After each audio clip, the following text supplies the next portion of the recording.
Olá, boa noite. Eu sou Andréia Schweitzer, trabalho na editora Paulina, sou editora e gostaria de dar boa noite a vocês hoje,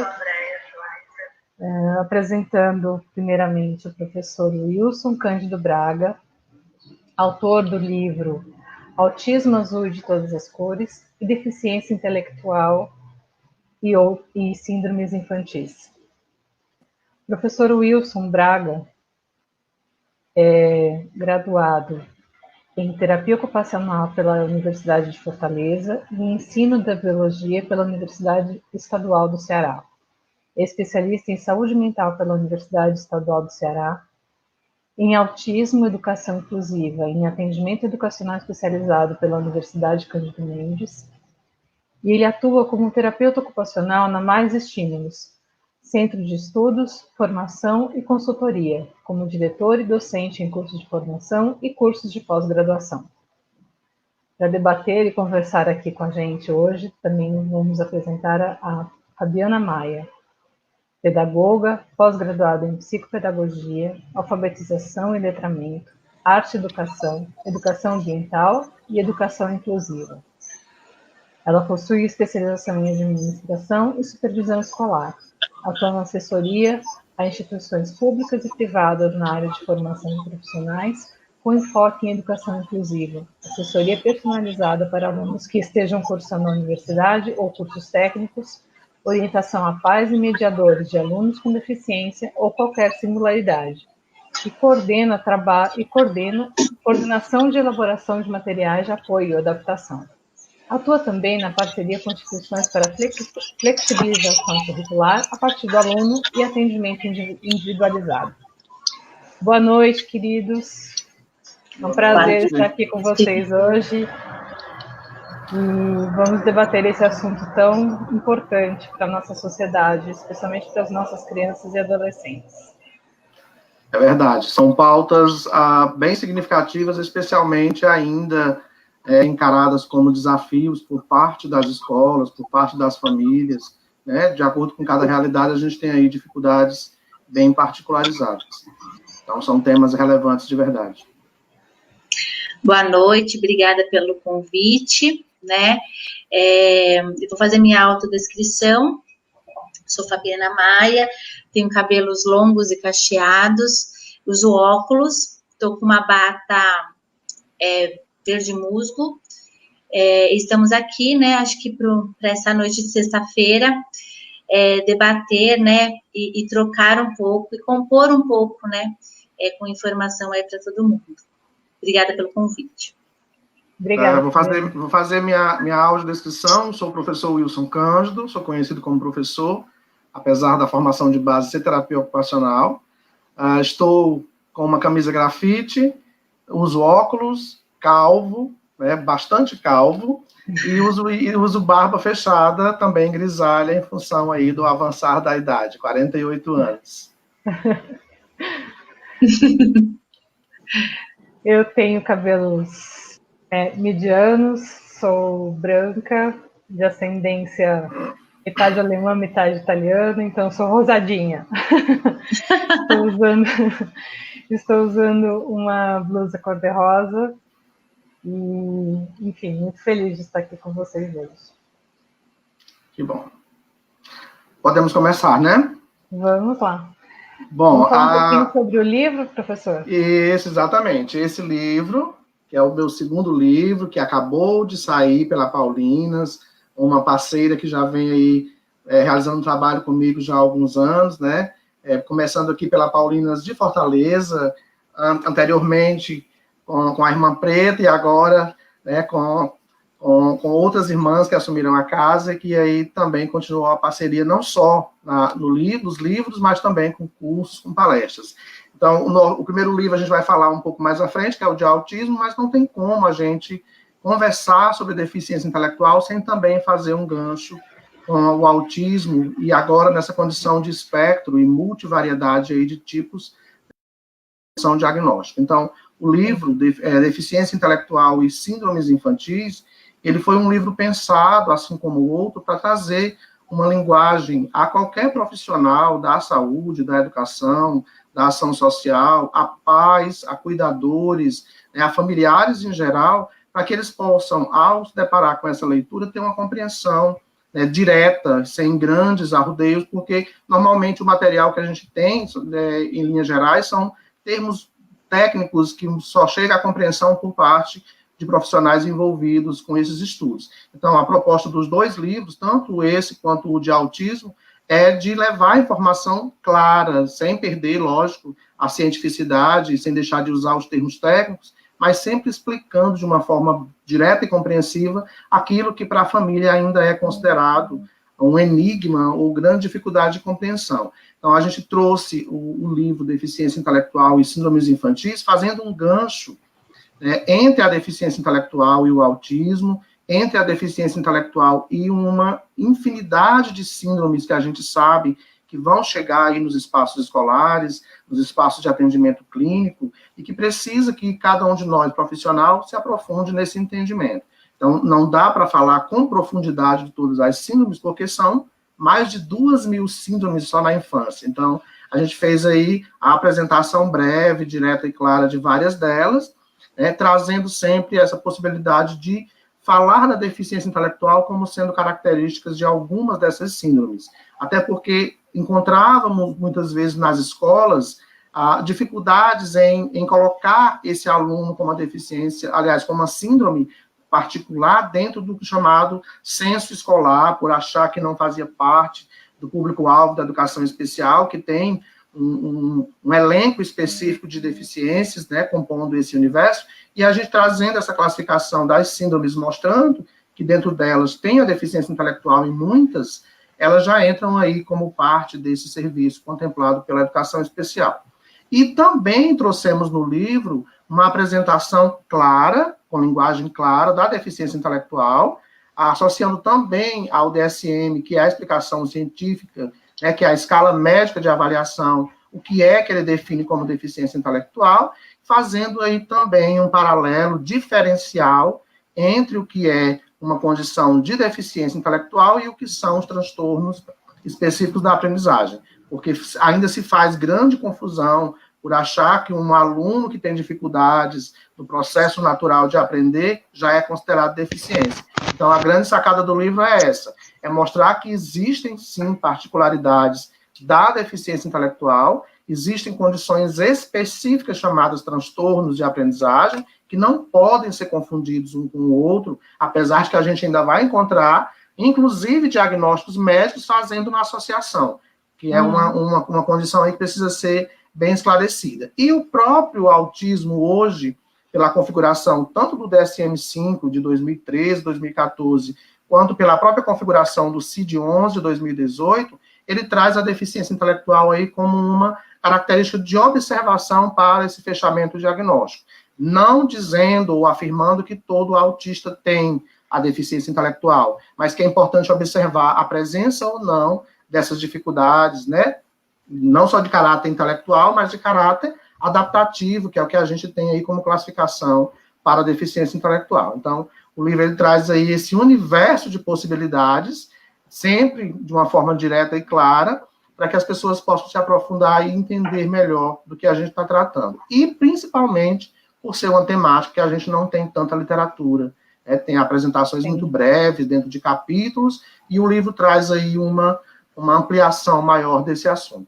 Tá? E acho que vale destacar que não se trata de rotular as crianças, mas dar nome aos problemas que as crianças enfrentam é muito importante para que os pais consigam realizar, né, oferecer a melhor forma de lidar com essas questões. Andréia, essa sua fala é muito interessante, porque ao te ouvir falar sobre isso, também lembro de uma conversa anterior com você e com a Fabiana, mas me reporta também para o que a gente encontra, a Fabiana sabe muito bem disso nos espaços escolares, que é aquela busca, muitas vezes, pelo professor de sala de aula, de querer saber se esse aluno tem ou não uma condição diagnóstica. E aí Sim. Vem duas questões que merecem uma reflexão por parte de quem está nos ouvindo. Essa busca por esse diagnóstico, como você bem colocou, é para que não só a família, como a escola e todos que lidam diretamente com essa criança possam compreendê-la para gerar possibilidades de desenvolvimento para ela. Exato. Só que a gente vai encontrar também espaços escolares e posturas profissionais de alguns educadores de se agarrar a essa ideia do diagnóstico como ferramenta de desistência. Uhum. Por ter a condição de diagnóstico, era para ser uma informação a mais sobre o aluno, para que com essa informação eu busque caminhos que facilitem o processo de ensino-aprendizagem, que dê a ele acesso a tudo que é de direito, e eu, em vez de fazer isso, muitas vezes... talentos. Exatamente. E muitas vezes, ao se deparar com esse diagnóstico, a gente vai ouvir o professor dizer, eu vou dar um 6 porque ele é especial, pode deixar sair porque ele é especial, eu não vou continuar estimulando porque ele tem uma deficiência, como se isso fosse uma situação incapacitante. Eu gosto muito de dizer que a gente tem que acabar com esse modelo de olhar para os nossos alunos com qualquer dificuldade pela dificuldade que ele apresenta. Ele tem dificuldade, mas ele tem capacidade. Talentos. Exatamente. Todos nós temos, né? É aí que entra as nossas ferramentas de estimulação. É complementar aquilo que tem como dificuldade e suplementar aquilo que ele tem como capacidade. E todas as crianças, independente de qualquer condição, têm capacidades, têm dificuldades. Que a gente não se agarre apenas a essas dificuldades como ferramenta maior, né, de obstáculo ao seu desenvolvimento. E é isso que a gente tem ainda acontecendo. E isso vai também como recado para a família. Não tratar como doente, como bichinho, como coitado, porque ele tem uma dificuldade, mas entender que ele é capaz, se você oferecer, oportunizar situações que gerem o desenvolvimento dessas capacidades. Eu acho que o grande gancho de tudo isso é levar essas reflexões. Não é só descrever as deficiências, as síndromes, porque isso a gente tem em todo canto. É fazer com que as pessoas compreendam que mesmo com qualquer condição presente, eu tenho condições outras, né? E isso não me caracteriza, isso é apenas uma situação a mais em mim. Eu tenho outras possibilidades, mas essas possibilidades só podem ser ampliadas se houver por parte de quem está no seu entorno, né, a oferta de situações que gere essa ampliação. E aí entra o trabalho da Fabiana, né, Fabiana? Exato. Eu vejo assim, o quanto é importante, né? Qualquer sujeito, ele se ressignifica com informação, né? E quando a gente tem um filho, né, com uma singularidade, e aí eles vão em busca, né, assim, o lugar da família, né, o start de, né? Muitas vezes, isso não está nos bancos da escola, né? Muitas vezes isso não está discutindo dentro de um processo de uma escola da diversidade. A partir do momento que a família tem essa possibilidade de ter a informação, como você mesmo diz, né, com todas as terminologias científicas, sem desconfigurar isso, mas ao mesmo tempo de uma linguagem acessível, né, isso faz toda a diferença. Porque eu vejo que toda criança, né, que faz parte de uma família, que está dentro de uma escola, muitas vezes quando se tem algo que desperta, e esse despertar muitas vezes não é de forma positiva, né, parece que se esquece todas as habilidades e potencialidades desse aluno, e vai em busca do que ele não está dando conta ali dentro da escola. Automaticamente, é quase que instantâneo a busca de um diagnóstico, e muitas vezes o diagnóstico, né, ele não traz tantos caminhos como, às vezes, a família ali naquele momento necessita, né? Ela muitas vezes acredita que se eu tiver um diagnóstico, seja ele qual for, então vamos pensar aqui na nossa temática de hoje, ele tem, então, DI, deficiência intelectual, ele tem autismo, ele tem... Então, o que ele tem? A partir disso, né, muitas vezes, para que serve o diagnóstico? Né? Por que é importante o diagnóstico? E por que tem tantos diagnósticos errados? Porque a gente precisa, primeiro, ter um cuidado, né, na busca desse diagnóstico. Segundo, acho que é importante a família, né, as famílias estão dizendo assim, de entender que, graças a Deus, não é mais só a parte clínica, né? Não é o médico que vai dar esse diagnóstico. É uma equipe multidisciplinar que vai compor com essa família e com este aluno, com esse sujeito, para que se busque, né? E às vezes a gente não vai fechar, né? E tudo bem não fechar. É um pouco desesperador para a família, quando a gente vai dizendo isso dentro da busca, mas eu acho que é interessante a gente trazer, porque às vezes não se busca, talvez ele vai ter algumas características, algumas hipóteses e conforme ele vai tendo espaço para o seu próprio desenvolvimento, a gente vai, então, buscando ou tirando algumas hipóteses deste processo. Mas eu vejo que a informação, né, e tirar também um pouco dos mitos, e também tirar, né, nós estamos saindo de uma era onde o diagnóstico foi muito supervalorizado. Eu sempre digo assim, o menino que é agitado, ele vai ser hiperativo, aquele que é desatento, ele tem déficit de atenção, aquele outro que se passa por alguns aspectos que não se enquadra, ou até a sociedade diz que ele é esquisito por alguns comportamentos, ele vai ter ali o aspecto autismo. E a gente tem aí dentro da história, né, também, que eu acho que é interessante no seu livro, você vai citando o DSM, né, onde o DSM ele vai tendo momentos importantes em cada uma das singularidades, seja em DI, principalmente no autismo, que o quanto isso vai favorecendo e o quanto isso vai tendo retrocessos, né? Na minha concepção de educadora, assim, o quanto que o diagnóstico ali, ele não vai ser, ele vai ser um start para a gente pensar numa abordagem, entender qual que é o caminho pedagógico deste aluno, que independe e depende de um diagnóstico posto, né? Então, acho que e isso muitas vezes fica muito claro para a gente que está na área, para a gente que está ali com esse tripé da escola e família, mas que para a família a gente vê que falta, né? Ou que vai buscar, né? E vai buscar aonde, né? No Google, e aí a gente tem um leque de informação que faz um nó, né? Uma confusão. De dúvida, exatamente. A sua fala é interessante, Fabiana, porque a gente vive a era da patologização. A gente está o tempo inteiro querendo justificar, a partir de um diagnóstico, qualquer diferencial comportamental, qualquer tempo e ritmo de aprendizagem, e a gente sabe que cada sujeito tem as suas singularidades, independente de ter ou não a condição diagnóstica. E esse diagnóstico, como a gente já está repetindo, ele é uma informação a mais sobre você. Ele não define você.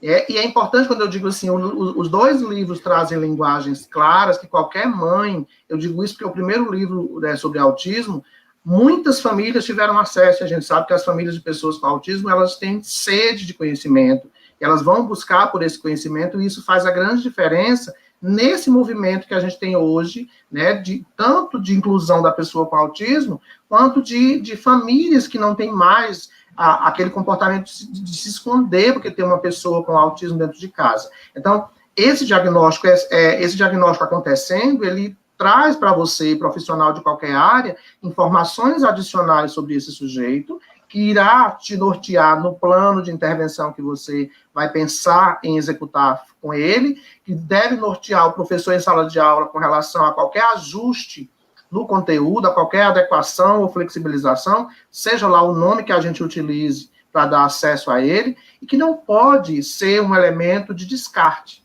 A família não pode desistir da criança porque ele agora foi diagnosticado, ou se agarrar a esse diagnóstico para ter tudo que puder ter de benefício, que a gente sabe que também tem esse outro lado, né? Então, quando a gente diz a informação que é ofertada nas redes sociais também tem que ser filtrada. A gente tem que ter cuidado, porque muitas vezes vai buscar por informações nas pesquisas em geral e muitas vezes nem filtra e já acha que tudo aquilo está presente. Ou não quer enxergar as dificuldades que tem dentro de casa, porque tudo aquilo que tem na internet não está se apresentando no meu filho. Eu gosto de dizer assim, se tudo que eu falei sobre autismo no primeiro livro tiver no seu filho com autismo, ele está ferrado.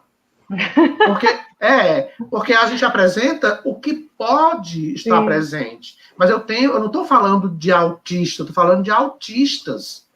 É um espectro com amplas apresentações. Autismos, né? Autismos. Por isso que a gente diz assim, tem aquele com deficiência intelectual, mas tem aquele sem. Tem aquele com alta habilidade, tem aquele que não tem o prejuízo que não tem a alta habilidade. Esses mitos que a gente tem falado, que se aplicam ao autismo, à pessoa com deficiência intelectual, precisam ser repetidos o tempo inteiro, porque a gente ainda vai afirmar, ele não é autista porque ele olha nos meus olhos. Isso não classifica autismo. Isso não define autismo. Ele não tem deficiência intelectual porque ele conseguiu aprender a ler e a escrever. Isso não classifica deficiência intelectual. A gente tem que entender como se dá essa extensão, né, para a compreensão dessa condição diagnóstica, que não é apenas uma questão intelectual. Alguns vão dizer, mas não é deficiência mental? Por que mudou para deficiência intelectual? Por que não é mais retardo mental? Até esses termos, eles precisam ir, ao longo dos anos, se ajustando, para que a gente também evite equívocos. Ainda se confundia retardo mental com doença mental, com transtorno mental. Ou, alguém vai dizer, mas deficiência intelectual é um termo da educação. Não, não é um termo da educação. A expressão é transtorno do desenvolvimento intelectual, que a gente abrevia em deficiência intelectual, assim como é transtorno do espectro do autismo, a gente abrevia em autismo. É para que a gente não confunda, não utilize esses termos de forma pejorativa, como a gente ainda vai encontrar ao chamar alguém de retardado, como forma ofensiva. Tudo isso é para que a gente também minimize os preconceitos e os rótulos que são criados. Então, a família hoje tem muito mais acesso à informação, mas também a gente tem aí famílias que, inclusive, estão nos ouvindo, que saem de um consultório médico sem saber o que é autismo. Ela recebeu um diagnóstico, às vezes só com 3 letrinhas e uns numerais, e não sabe o que aquilo significa. Então, orientar essas famílias a partir de leituras claras, a partir de palestras, a partir de vídeos informativos, é também atender aos seus filhos. Eu gosto muito de dizer isso quando eu dou formação para os pais, que eu afirmo, olha, vai ter momentos que a Fabiana, que é psicopedagoga, vai tirar 10 minutinhos do atendimento do seu filho para conversar com você, para orientar você. E ao como fazer, é importante esse momento. E ao fazer esse momento de conversa com você, ela está atendendo ao seu filho. Ah, mas ele só atendeu 30 minutos hoje. Não, ela atendeu 40. 10 minutos de conversa com você são 10 minutos até mais rico do que o próprio atendimento à criança. Porque é você que vai continuar o processo em casa do seu jeito, mas a partir de orientações profissionais. Se a gente não tiver esse feedback, essa troca com a família, a gente vai perder muitas possibilidades. E eu repito o tempo inteiro, a família tem um papel muito maior até do que o papel de quem trabalha com intervenção, porque é com ela que eles passam a maior parte do tempo. É lá onde todo o processo de intervenção vai se refletir, né? Mostrando se está obtendo êxito ou não, trazendo essas respostas do que é dificuldade ou não. E essa mesma interação era para existir com o professor de forma clara, de forma espontânea, sem parecer que a gente está obrigando o professor a receber a contragosto, como ainda acontece em muitos espaços escolares. Infelizmente, essa é a realidade. E é o que vai acontecer em 2021, que a gente vai já falar sobre isso também. E o que eu vejo, assim, o mais importante, né, independente da singularidade que o sujeito tenha, que ele não descaracterize quanto sujeito, né, ele precisa, antes de qualquer CID, ele vai ser o João, vai ser a Maria, né, aqui somos, é o Wilson, é a Fabiana, é a Andréia, e muitas vezes o diagnóstico ele sobrepõe ao sujeito, né, então, assim, quando a gente está pensando que aquele é nosso aluno, ou aquele nosso filho, ou algum ente da família, ele tem uma singularidade, automaticamente ele vai ter um CID, ele vai ter um diagnóstico, a gente tem que ter muito cuidado para entender que antes de qualquer diagnóstico posto, ele é um sujeito. E que quando eu falo da pessoa com deficiência, não quer dizer que ele vai ter dificuldades em algumas habilidades adaptativas. E aí, o que é habilidades adaptativas? E, automaticamente, quando eu penso num sujeito que vai ter o diagnóstico de transtorno, então, o que ele pode ter, né? Muitas vezes, ele vai ter uma inabilidade de integração social, mas dependendo do entorno, do meio com que ele ali é acolhido e é acessado a sua grande dificuldade, ele vai conseguindo avançar. E por isso que a gente fala às vezes, mas ele olha no olho, sim, ele estabelece olhar, né? Mas ele tem algumas estereotipias. Sim, mas isso não vai dizer que aquele sujeito tem aquele diagnóstico para tanto. Por isso que é sempre importante, né, se ter a informação e automaticamente se revisitando. Eu acho que quando você fala, Wilson, sobre as nomenclaturas que ao longo do tempo, graças a Deus, foram sendo mais adequada, porque hoje a gente chama pessoa com deficiência. Ela é uma pessoa e ela tem uma deficiência para tanto, mas ela não deixou de ser uma pessoa. E muitas vezes na escola a gente ainda diz, né? Ainda se tem essa fala na escola. Ah, eu tenho tantos alunos e um com alguma coisa. Quer dizer, ele deixou de ser aluno? Ou, ele é especial, os outros não são? Então, são pequenas falas que dentro do cotidiano se ficam diluídas e que não deveriam ser, né? Eu tenho um aluno que vai, de fato, necessitar de mim enquanto professor. Eu tenho um aluno que não vai dar conta, como os 80%, de uma aula boa, uma aula mediana ou uma aula que pode nem acontecer. Eu vou ter um aluno que vai precisar, sim, de eu entender quais são os caminhos pedagógicos dele e quais são as características que ele pode construir dentro daquele coletivo e automaticamente dentro daquele grupo escola, né, e sala. E aí, alguns comportamentos restritivos ou repetitivos, quando a gente pensa no autismo, alguma dificuldade de domínio de linguagem, né, alguma dificuldade de sustentar alguns comportamentos ali relacionados com o meio, não vai descaracterizar aquele sujeito enquanto aluno, mas que, sim, aquele sujeito tem algumas singularidades que requer, sim, tanto daquele meio, quanto daquele professor, uma intervenção diferente.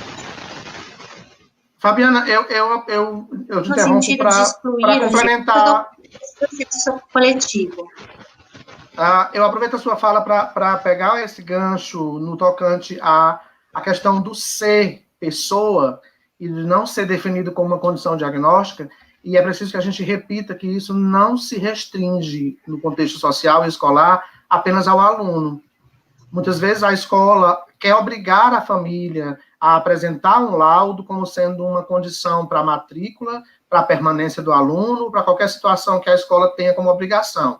E quando a gente, como você diz, eu tenho um aluno com deficiência, que é uma fala muito repetida às vezes no espaço escolar, a gente tem que ter cuidado porque às vezes essa rotulação ao aluno se estende à família.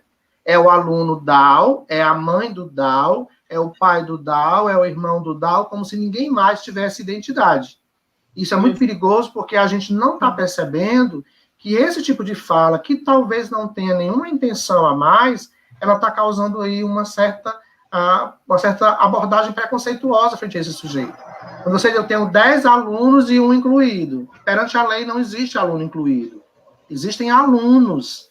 Não tem que se fazer distinção. Quando você faz essa distinção, você já gera aí uma segregação, um preconceito a esse sujeito, porque ele está ali numa condição que está em destaque. É como se eu estivesse em estado de alerta com ele o tempo inteiro.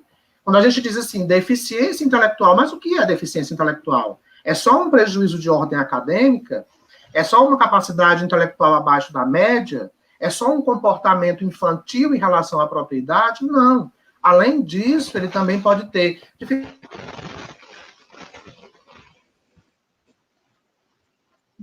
Acho que temos algum problema de comunicação aqui. Acho que travou, eu vou continuar. Dificuldades na comunicação. Voltou agora. Pronto. Então, a gente tem aí, além desse prejuízo intelectual, que é o que a escola tanto cobra, infelizmente, nós temos um sistema educacional brasileiro que está limitado às questões acadêmicas, intelectuais. A gente não olha para o outro pelas habilidades que ele tem, é apenas se ele sabe ler, escrever e calcular. Parece que isso define aprender. A gente até conversou em um momento antes sobre TDAH. O TDAH tem dificuldades nas questões atencionais, nas questões, né, de estar parado em uma atividade por um longo período, mas ele tem capacidades 1000, se for oportunizado a ele isso. Isso se aplica ao autista, isso se aplica à pessoa com deficiência. A gente sabe, sim, que hoje temos um percentual gigantesco de casos de autismo. Tem pesquisas que apontam que de 1940 até hoje, o autismo cresceu 7.300%. Mas não cresceu em quantidade. Cresceu porque a gente hoje consegue ver o autismo em uma situação que antes era vista apenas como deficiência intelectual. A gente vê o autista hoje, mais claro... Não era reconhecido como autista. Ganhava outros nomes. Sim. Ganhava qualquer nome menos do autismo. E hoje, esse repertório de informação que a gente tem, nós mesmos... Olha que interessante, o autismo, as deficiências em geral, elas saíram dos consultórios e estão nas escolas, estão nos espaços sociais. A gente consegue entender esse assunto agora em todas as rodas de conversas familiares. A gente está num barzinho conversando sobre o assunto, a família conversa sobre isso, e essa disseminação de informação... A gente assiste séries na Netflix. Né? A gente tem essa disseminação de informação em todas as áreas por questões políticas, porque a lei garante e obriga que a mídia faça esse tipo de divulgação, que é uma possibilidade de ofertar informação, minimizando o preconceito, a discriminação, e a gente ainda tem aí movimentos diversos das famílias que estão fazendo a grande diferença. Então, a deficiência intelectual, sim, existe, está presente muito mais do que a gente possa imaginar. O autismo representa um percentual significativo, mundialmente falando, de 1% ou até mais. A gente diz mais porque, no nosso caso, a gente nem sabe quais são os dados reais no Brasil, porque só em 2019 se aprovou a lei que inclui o autismo no censo.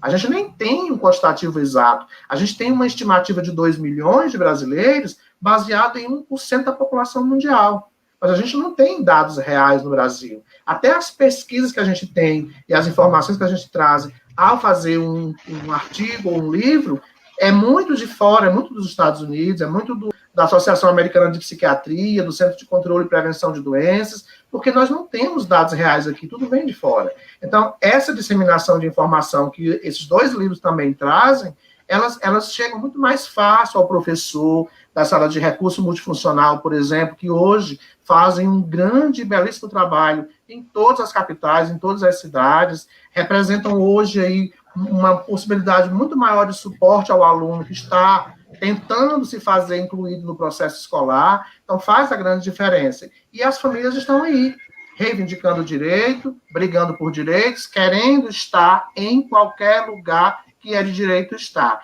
E aí eu estou falando isso com bastante enfático, para a gente dizer que, diante de tantas conquistas de conhecimento, de acesso, de permanência, de investimento para sucesso, a gente tem aí um grande retrocesso que chegou no dia 30 de setembro e que vai ser para nós um grande e desafiador problema em 2021. Nós temos o retorno às aulas presenciais para todos os nossos alunos, acontecendo mais cedo em alguns estados e mais tarde em outros, e vamos ter um grande problema das escolas que irão agora se vestir com essa nova política e criar ferramentas de resistência para receber o aluno que está lá tentando garantir o seu espaço.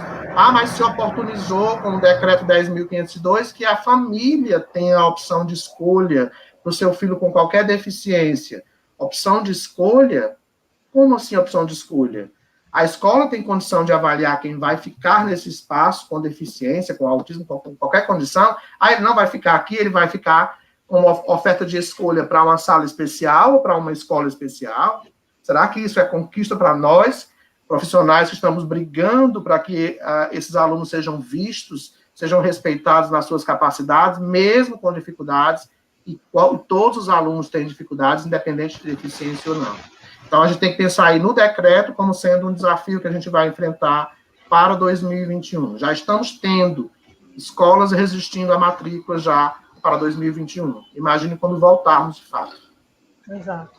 Eu acho que é importante a gente trazer essa temática no sentido de que o ensino básico é direito constitucional. Né? E não é, né, aqui toda criança tem direito à escola, e automaticamente, né, a escola, né, a escola dentro de um lugar coletivo e dentro de um lugar misto. Na hora que traz esse decreto, a gente está dizendo de que este lugar misto, porque assim, a gente vem numa crescente onde a gente tinha lá a integração, depois a gente vai, né, passa para a inclusão e a gente está ainda na busca da diversidade, onde a gente aprende com o outro, com as diferenças do outro e tendo contato. A gente diz que quando a criança, né, de fato, ela não tem uma diferenciação, né? Mas que depois, se eu não tenho contato com isso, eu começo a ter essa diferenciação e as questões, né, da sociedade como um todo, que uma delas é o preconceito, isso vai acontecendo. E o decreto, então, restringe, né? E ela deixa, então, e ela regride muito dentro desse processo. Acho que isso é o mais... E não é que a gente não está querendo, né, a escola... tem escola ainda especiais, mas a escola especiais no sentido que... Aqui, né? Se a gente tivesse todas as escolas, nós tivemos Libras, eu não precisaria ter exatamente uma escola específica, onde todo mundo ia ser bilíngue, todo Exato. mundo ia ter língua de sinais e também, né, a português, como a gente tem inglês, né? Então, assim, é o investimento, né? E eu acho que por trás de tudo isso, o que vale ressaltar é que a gente não está indo contra a escola especial, a gente está indo contra o direito da escola regular e da escola pública, né? Por trás disso, precisa se trazer, onde antes se tinha várias instituições, né, que colocavam-se esse bojo, né, e que agora a gente está ali e que, sim, temos muito que galgar para uma educação de qualidade para todos. Sim. E que é nessa busca que a gente está, né? Mas que voltar ou a regredir é uma coisa que chega a arrepia, né? Deixa eu fazer além uma pausa de tudo aqui, isso... só para dizer, só um instantinho, professor Luiz. Tá. Eu queria dizer para as pessoas que estão nos assistindo que, se elas quiserem, no final, participar, colocar as perguntas, a gente vai abrir um espaço no final da nossa fala para as perguntas. Então, as pessoas que tiverem algum questionamento, alguma dúvida para colocar para vocês, fiquem à vontade para mandar para a gente, tá bom? Tranquilo. Só pegando o gancho da Fabiana, e aí a gente ainda tem, Fabiana, um movimento que estávamos combatendo e que vai voltar, que é o do outro, que não se considera dentro dessa configuração de diversidade, de achar que aquele com qualquer particularidade não cabe junto dele. Quando a gente diz, a escola, quando o decreto diz, a escola vai criar critérios de avaliação para identificar se esse aluno tem condições de estar nesse espaço ou se ele deve ser encaminhado para uma sala especial ou para uma escola especial.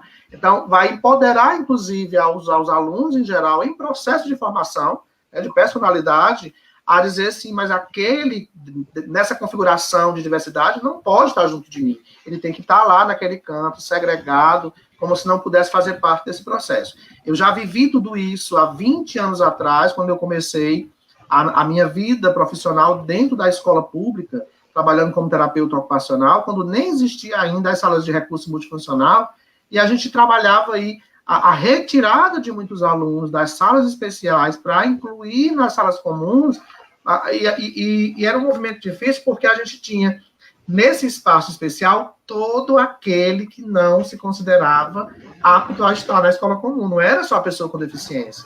Era o TDAH, era o transtorno de aprendizagem, era o aluno danado, era o aluno que não se enquadrava no comportamento pré-estabelecido pela escola, era todo aquele que, de alguma forma, criava uma atmosfera desconfortável ao professor e aos demais alunos. Então, esse movimento não pode ser aceito enquanto um movimento que a gente engula de cima para baixo, como o decreto veio, né, apresentou-se aí a partir de setembro, apesar de que tem defensores do projeto, né, do decreto, aliás, que é a nova política nacional, mas não pode ser entendido como sendo algo positivo. Por mais que traga palavras bonitas, palavras, né, que pareçam que está respeitando a diversidade, a gente está dando aí, não é mais nem um passo à frente, é 10 passos atrás em todo esse trabalho que a gente tem construído. Então, mesmo com tanta informação, que é o que a gente tem apresentado aqui hoje a partir dos 2 livros, tanto de deficiência intelectual quanto de autismo, a gente ainda vai ter aí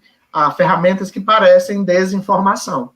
Enquanto a gente está trazendo livros orientando para se conhecer e entender como o sujeito funciona e assim criar possibilidades que gerem melhor funcionamento, a gente está tendo aí a retirada desse sujeito de um ambiente e ele mesmo com dificuldades, né, e esse ambiente também com dificuldades, está tentando receber. Eu repetia muito essa minha fala quando eu ia dar palestra em escolas. Não temos mais que sensibilizar professores, que convencer o professor a receber o aluno com deficiência, porque esse tempo passou. Eu dizia muito isso, mas parece que eu vou voltar agora a dizer de novo, porque a gente vai ter 2021 como um momento de convencimento à escola e ao professor de que aquele aluno cabe sim nesse espaço, mas ele vai se agarrar à política para dizer que não, que está na lei, que se a lei diz, ele vai fazer o que a lei está dizendo. Quando a lei, de alguma forma, beneficia aquele que não quer receber, aí ele vai se amparar pela lei, porque a lei anterior que dizia que era para ter acesso, a gente não via muito ser respeitado. Né? E é muito cômodo, né, para a escola, para o educador, que não tem trabalho, né, com as crianças que não dão trabalho, fica fácil.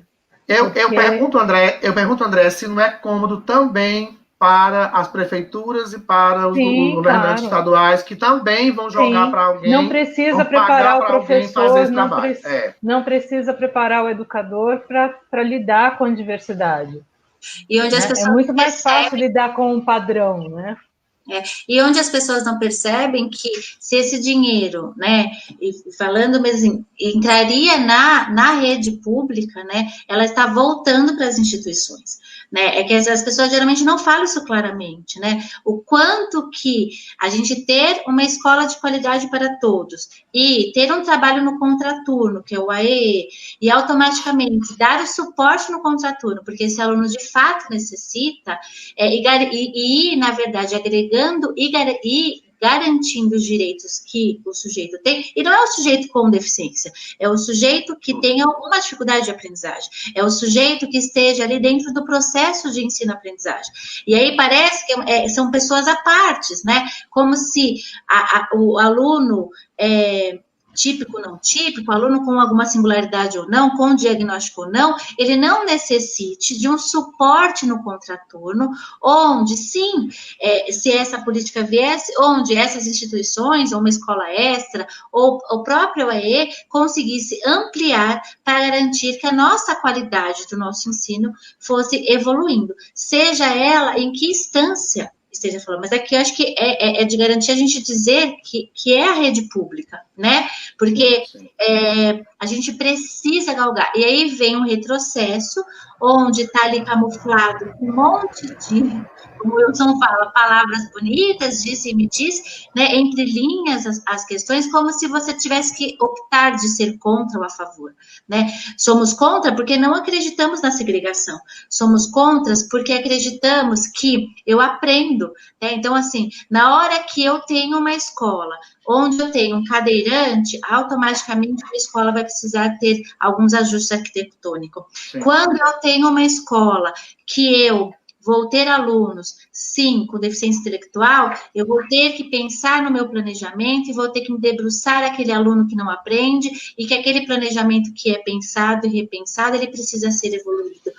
Quando eu vou pensar num aluno, e quando eu tenho um aluno, seja ele com algum comportamento atípico, seja ele que ele tenha autismo ou não, eu vou aprender a ser humano, eu vou aprender a ter tolerância, eu vou aprender a conviver com as minhas diferenças e com as igualdades. Então, assim, a gente aprende enquanto sociedade, né? A escola, ela está ali a serviço de um processo de conteúdo e um processo acadêmico, mas ela está ali para a gente poder vivenciar e aprender para uma sociedade um pouco mais humana, né? Porque para ser humano a gente está faltando um pouco, né?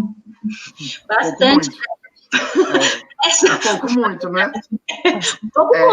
Um pouco muito. E é interessante você dizer isso, porque, assim, é preciso que a gente compreenda que quando eu falo de educação inclusiva, de inclusão, de diversidade, de respeito a todas as singularidades, eu não estou me referindo apenas a esse público-alvo da educação especial. A gente está falando de todo aquele que está no espaço escolar, no espaço social, no espaço domiciliar, em qualquer condição de diversidade. E a diversidade, ela é ampla demais para a gente reduzir a educação especial.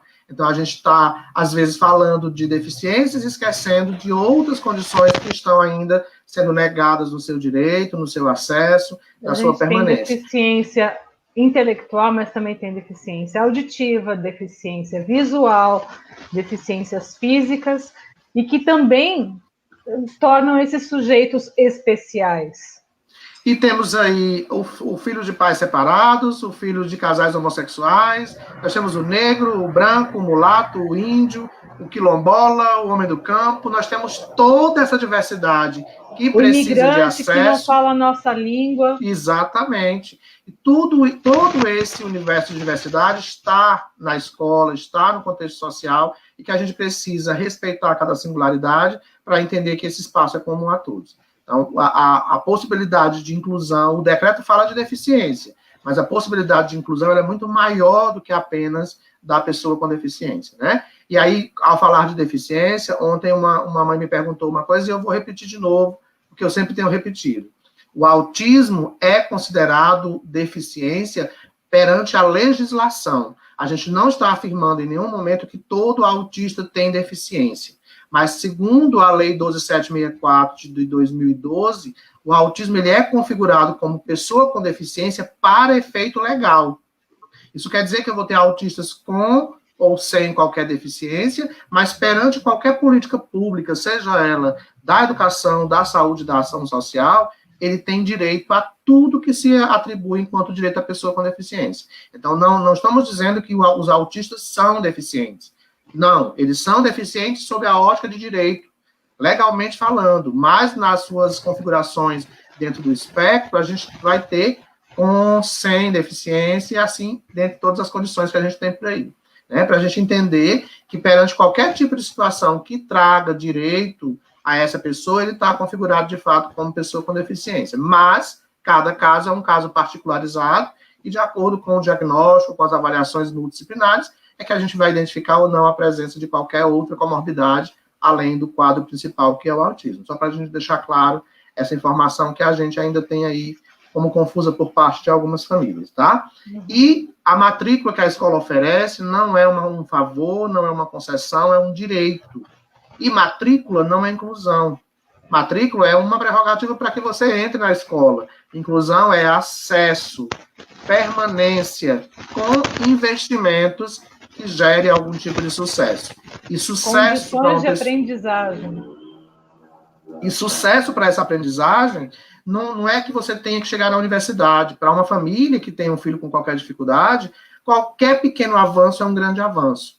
E isso precisa ser respeitado pela escola. E que a escola não olhe apenas para esses alunos, independente da condição que ele apresenta, apenas pela questão de ordem intelectual. A gente está muito fechado nesse modelo institucional de ler, escrever e calcular. E a gente tem múltiplas inteligências que são desmerecidas, que não são estimuladas, que não são respeitadas, porque o nosso espaço escolar não trabalha com essas múltiplas, trabalha apenas com a inteligência acadêmica, que é ainda um grande equívoco nosso, né?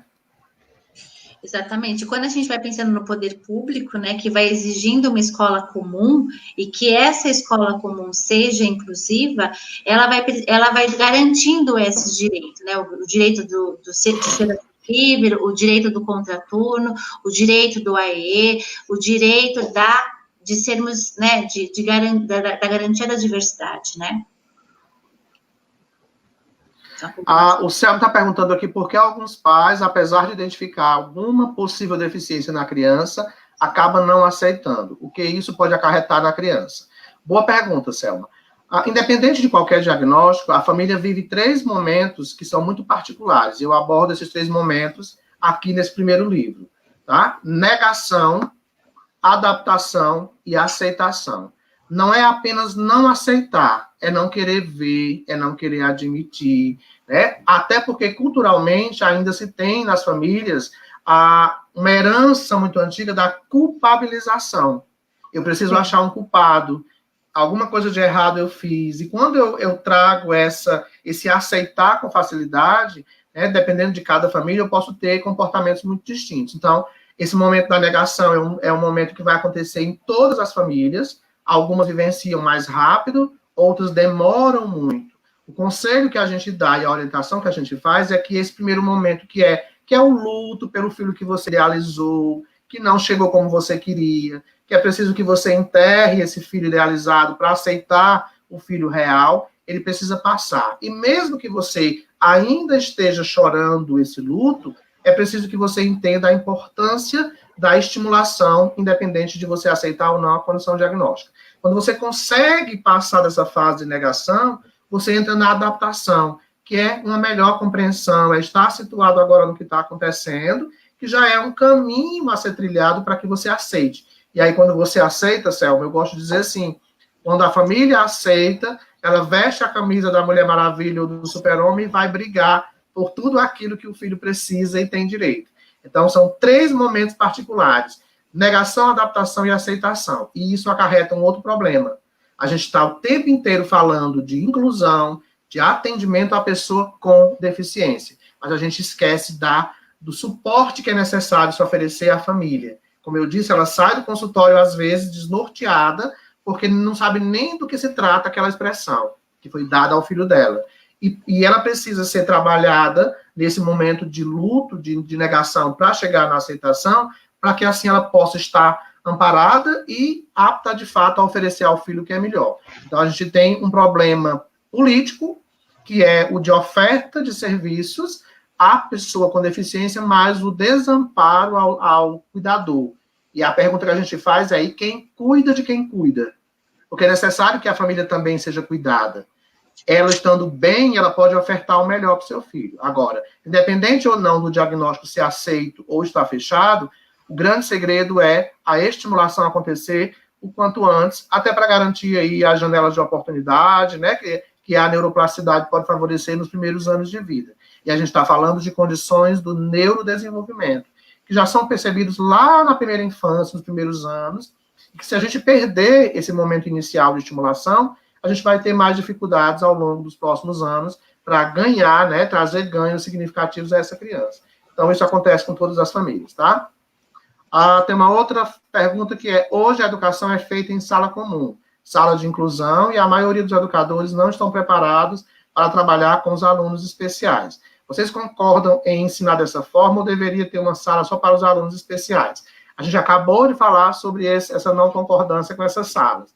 Quanto ao professor estar preparado ou não, esse discurso não é mais aceito, porque a gente tem formações sendo ofertadas gratuitamente, formações ofertadas dentro da escola, e quando o professor quer, ele vai buscar por essa formação. Quem melhor inclui não sou eu, que tenho milhões de cursos. Quem melhor inclui é quem tem atitude, quem tem motivação e quem vai em direção. Tá? A gente tem muito disso, a gente acha que diversos cursos de formação nos dão o poder de trabalhar com alunos com qualquer dificuldade. E é preciso que a gente entenda que o nosso maior obstáculo da inclusão não é a acessibilidade estrutural, é atitudinal. Se eu tenho a atitude de buscar por qualquer formação, eu tenho condições de ofertar o melhor para esse aluno. É lógico que eu preciso de formação, eu preciso do apoio dos serviços que a educação especial oferece, eu preciso do apoio da família, eu preciso de todos os serviços que estão para além da escola. Mas isso não pode acontecer porque nunca vamos estar preparados 100%. Novos casos, novas deficiências, novas síndromes, que é preciso que a gente se empodere do conhecimento para buscar entender como elas funcionam e assim ofertar o que for melhor a cada uma delas. Sim. E principalmente, né, acho que principalmente assim, quando a gente entende educação, se educação é um processo, né, é um processo para todos os agentes, né, e não é o especialista, porque se fosse apenas o especialista que fosse dar conta da educação especial, a gente já teve esse padrão, a gente já teve este momento e a gente viu que não é. Agora, é claro que o especialista ele pode compor muito entre os seus saberes dentro da escola, né?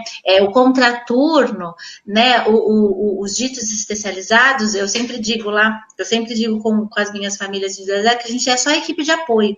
A gente entra e sai da vida do sujeito. A gente precisa entrar e a gente precisa sair da vida do sujeito. E eu vejo que é quase que premissa, né? Eu faço até um contratinho. Eu falo, olha, as orientações, elas precisam ocorrer sistematicamente, porque é o momento que, às vezes, dependendo de que estágio, de como a família está, ela tem escuta ou não tem escuta, mas a informação precisa estar ali correndo, né? Não se para, o desenvolvimento daquele sujeito, que no caso geralmente é o filho, não se para. E como é que a gente vai conseguindo ali agregar entre sujeito, escola e família? Porque sem essas duas instituições, né, não se caminha. Eu preciso, para mim se tornar de fato sujeito estruturante, eu preciso da escola, eu preciso da família. né? E assim a gente vai conseguindo galgar e acompanhar, né, o desenvolvimento dos nossos filhos ou dos nossos alunos, né? E a gente não dá para a gente ser um poço de preparação. Eu acho que conforme a gente vai caminhando, né, quando o primeiro aluno adentrou a escola regular, era um susto. Hoje é um caminho, né? Com os acertos e erros, mas é um caminho, né? Para que a gente tenha uma educação melhor e uma escola mais que ressignifique de fato aquele sujeito. Que é mais ou menos o que a Ana Flávia está dizendo aqui. Precisávamos de investimento para ampliar as condições das escolas, para a educação inclusiva, e não um decreto que retroceda os avanços conquistados. Com certeza, com certeza. É sempre bom reforçar, Fabiana, a questão da parceria que você acabou de falar, mas o entendimento de que a família tem um papel, a escola tem um papel, o contraturno que realiza o atendimento, seja no AE ou em qualquer outro espaço, tem um papel, e esses papéis juntos é que vão garantir o sucesso da criança. Que a gente não pode atribuir ao outro qualquer culpabilização pelo não avanço ou atribuir ao outro a responsabilidade desse avanço. A gente, às vezes, encontra também esse movimento de guerra interinstitucional, que é importante que a gente também acabe com isso, né? Cada um tem seu papel e esses papéis precisam ser agregados em prol da evolução de cada um dos nossos alunos. Olha, a Renata aqui está dizendo que é triste ver que nas escolas públicas não se valoriza os diversos graus do autismo, negando apoio a muitas crianças que precisam, e que se prendem a características uniformes. Essa né, tentativa de normalizar, né, ficar tudo normatizar, né? E é o que vai acontecer no próximo ano, né? A gente vai estar querendo homogeneizar as salas, retirando delas aquele que caracteriza a sala como heterogênea. É o que vai acontecer. Homogeneizar. É isso que vai acontecer, né? Se a gente já tem isso agora, e agora com o novo decreto a gente vai ter isso cada vez mais em evidência nos espaços escolares. É uma realidade que a gente precisa refletir e que a gente vai encontrar como desafio nos próximos meses. A Elisângela está agradecendo, dizendo muito oportuna essa oportunidade de conversarmos sobre esse tema tão relevante e atual. Que a gente não termine por aqui, então, né, professor? Exatamente, que a gente tem acesso aos 2 livros, né? Vamos fazer agora o merchan, Autismo Azul e de Todas as Cores, onde a gente fala tudo que você pode imaginar sobre autismo, sempre numa linguagem muito clara, e agora a gente tem Deficiência Intelectual e Síndromes Infantis, que também traz um capítulo especial sobre o autismo, um capítulo especial sobre deficiência intelectual, quadros diferencial entre a deficiência intelectual e os transtornos específicos da aprendizagem, um capítulo especial também sobre a síndrome de Down e uma infinidade de situações abordando aí as síndromes mais comuns e até raras que a gente vai encontrar aí nos nossos espaços diversos. Falando sobre o Zika. E também, isso.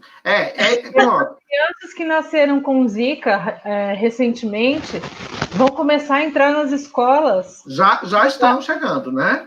Já estão chegando. É outro desafio para os professores. Que não é apenas a condição de microcefalia, mas sim a síndrome congênita do Zika vírus, que é uma variação infinita também de dificuldades que podem estar atreladas aí enquanto comorbidades a esse quadro.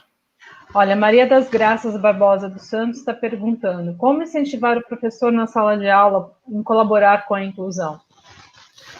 Graça, a gente já fez muito isso, a gente tem feito isso, você que me acompanha aqui em Fortaleza sabe do trabalho que eu tenho feito, né? Ultimamente até oferta de cursos gratuitos eu tenho realizado aqui para todas as pessoas que têm interesse, né, em conhecer para melhor trabalhar esse processo de inclusão, mas como eu disse, teremos aí um retrocesso nesse trabalho realizado e agora temos um novo desafio que é mostrar ao professor, a partir do próximo ano, que esse aluno que está lá, ele tem condições de aprender, se ele, professor, tiver condições de conhecer e de criar possibilidade para que essa aprendizagem aconteça. Então, a gente já faz esse trabalho de sensibilização. A gente já faz esse trabalho de sensibilização quando leva informação, quando leva conhecimento até gratuito em muitos casos, e vamos ter de novo aí, mesmo com essa oferta gratuita, um novo desafio que é convencer aquele professor que já era muito resistente a receber esse aluno, né? Paulina está dizendo que temos mais escolas de profissionais que fazem uma grande diferença. Temos, sim, muitas escolas que fazem, sim, uma grande diferença, né? Sabemos que ainda temos muito que melhorar, mas precisamos também valorizar aqueles que fazem inclusão. Sim, a gente não está falando só de quem não faz, a gente está falando que o retrocesso vai acontecer, mas a gente não pode deixar, né, de parabenizar todos os profissionais que são envolvidos nesse movimento, seja no atendimento, seja em sala de aula. E uma questão muito importante, que a gente não trabalhe a formação de professores apenas com o professor, que a gente trabalhe com a escola. Porque quando a escola inteira abraça o movimento, todos abraçam juntos. E isso começa lá do porteiro da escola até quem faz parte de qualquer convivência com esse aluno. Então, a gente, às vezes, também está agarrado à ideia do professor. Núcleo gestor, coordenação, direção, precisam também se envolver.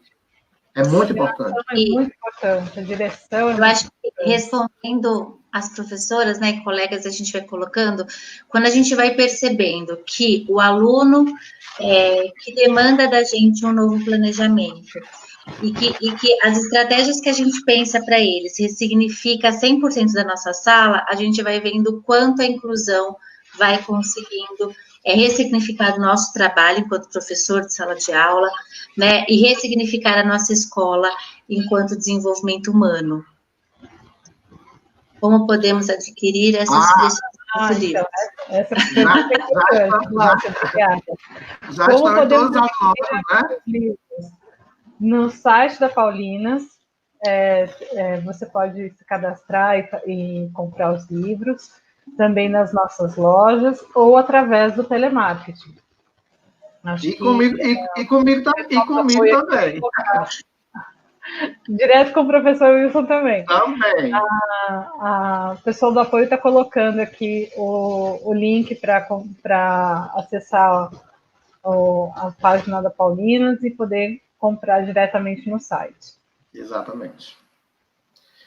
Bom, eu acho que a gente conseguiu apresentar todas as nossas pautas, né? Dos 2 livros, da política, de uma discussão sobre inclusão, sobre escola, sobre participação familiar. Eu acho que o nosso papel é esse, é trazer informação, é levar informação a todos que estão abertos a receber essa informação. Mais uma vez, eu parabenizo a Paulinas pela abertura que tem nos dado para levar esse tipo de abordagem nos livros, né? Que a Paulinas não se restringe apenas a material religioso, como as pessoas ainda associam, também tem pautas muito interessantes voltadas à educação, à formação de profissionais, né, especialmente na área da educação, e que essa abertura tem gerado aí também grandes possibilidades. Eu já estou nesse movimento de parceria com a Paulina já tem uns 4 anos ou 5 anos, e nesses 5 anos aí a gente tem feito um grande trabalho aqui em Fortaleza, né, inclusive fazendo formações com salas lotadas, com 200 pessoas na sala, né, que às vezes até nem espaço tem, que infelizmente vai ser uma nova conquista também no próximo ano, é esse novo espaço com tanta gente junta. E assim, eu costumo brincar dizendo que a pandemia é que vem para bem. Por exemplo, a gente só tá aqui hoje com pessoas do Brasil inteiro, graças à possibilidade que essa pandemia abriu para a gente. Verdade.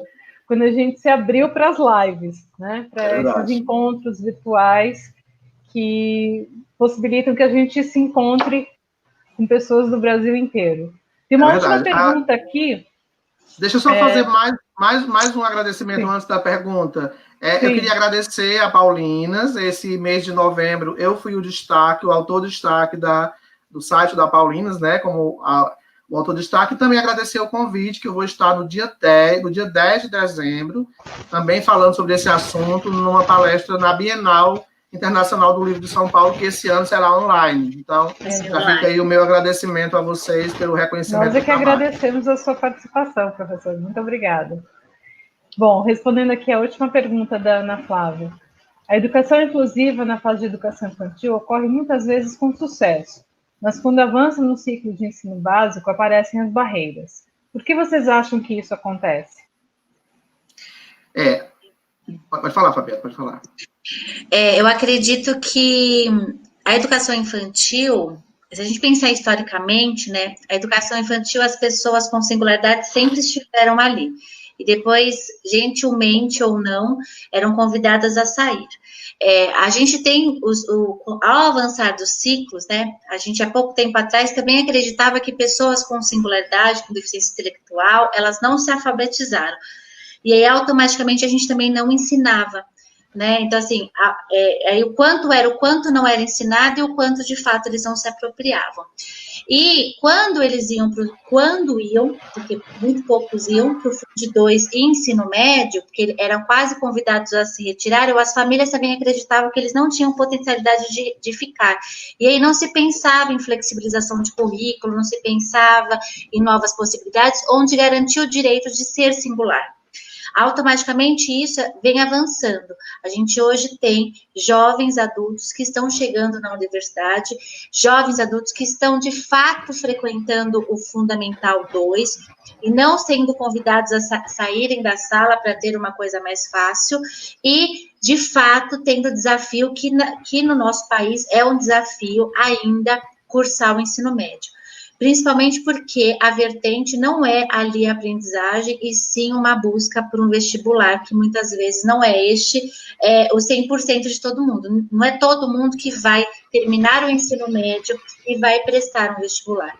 E a gente também sabe que no nosso país, eu sempre digo assim para os jovens, né? Não é difícil entrar na universidade, é difícil permanecer e se formar. Né? Isso é difícil. Agora, entrar, não. E aí fica numa busca recorrente, né? Numa loucura de conteúdo para se passar ali. E aí, quando a gente vê que mesmo em algumas escolas se tem essa busca, não é a grande demanda ou a grande massa que passa por aqueles portões. Mas eu vejo que o grande desafio é a ensinar, né? É o quanto a gente vai ser professor, que sim, aquele sujeito ele vai ter uma dificuldade, ele vai ter um processo diferenciado, a gente vai ter que repensar em currículo, seja ele de grande plano a pouco plano, e automaticamente a gente vai conseguir conquistar. Mas que muitos estão galgando e conseguindo chegar em todos os ciclos e concretizando a educação básica que se termina no ensino médio. Verdade. Eu queria aproveitar aqui e já agradecer, né, ao convite, agradecer aí a parceria, agradecer a esse espaço, né? Eu acho que a pandemia trouxe essa possibilidade de estarmos cada um na nossa casa, ainda recebendo informação e trocando muito, porque eu acho que é isso que a educação brasileira precisa. Muito obrigada, Fabiana. Muito obrigada, professor Wilson. Acho que foi um momento, assim, bastante interessante, bastante importante para a gente debater esses assuntos todos. Eu, como vocês, também acredito na possibilidade de sermos todos especiais e, mais do que tudo, humanos. É isso que a gente precisa, né? Nos abrir ao outro, aprender com o outro. E Fabiana foi a psicopedagoga do meu filho. Ela caminhou junto comigo no processo dele de dificuldade de aprendizagem. E quando a gente vê tudo isso, todo esse esforço retratado num livro de uma forma tão simples, tão acessível, o quanto isso acalenta a gente, né? Da gente perceber que nós não somos um ser. Meu filho não é um ser diferente. Ele tem peculiaridades, ele tem uma singularidade, ele tem vários outros talentos que podem ser desenvolvidos. E isso a Fabiana muitas vezes me chamava atenção e falava da potência que tinha dentro dele. É isso que a gente precisa. Muito obrigada a vocês dois. Eu que agradeço. Foi um prazer imenso estar com vocês. E aí, só para lembrar aqui, o pessoal da técnica aqui também está colocando aqui os telefones de televendas que a gente pode comprar os livros. Então, nas livrarias físicas da Paulinas, que tem nas principais capitais do país, diretamente no site, ou através da telemarketing nos telefones que estão sendo colocados aqui embaixo, tá bom? Obrigada, gente. E qualquer coisa, liga lá para o professor Wilson também. Deixa seu contato, professor. 85 DDD 98878 3532. É só me acompanhar aí nas redes sociais, Instagram Wilson Cândido Braga, YouTube Wilson Cândido Braga, Facebook Wilson Cândido, e eu estou sempre à disposição para auxiliar no que for necessário. Todo mundo sabe disso. Obrigada. Passa seus contatos também, Fabiana. O contato do espaço, né, é o Espaço Mosaico, é 011 2702 2722. E o meu é 98581 1866. A gente ficou afastado desse tempo branco, desculpa. E o meu telefone pessoal é 98581 1866. Né? Estão todos convidados aí para tomar um café e conhecer o Espaço Mosaico. E acho que a fala da Andréia é bem significativa, né? Por trás de cada aluno que tem uma singularidade ou um diagnóstico, tem uma família e tem uma equipe e tem pessoas que ali acreditam que aquele sujeito, ele pode se ressignificar e ele pode se desenvolver, né? E que não seja a busca disso que atrapalha esse processo. Um beijo grande, obrigada. Obrigada. Beijo a todos. Obrigado, pessoal. Tchau, tchau.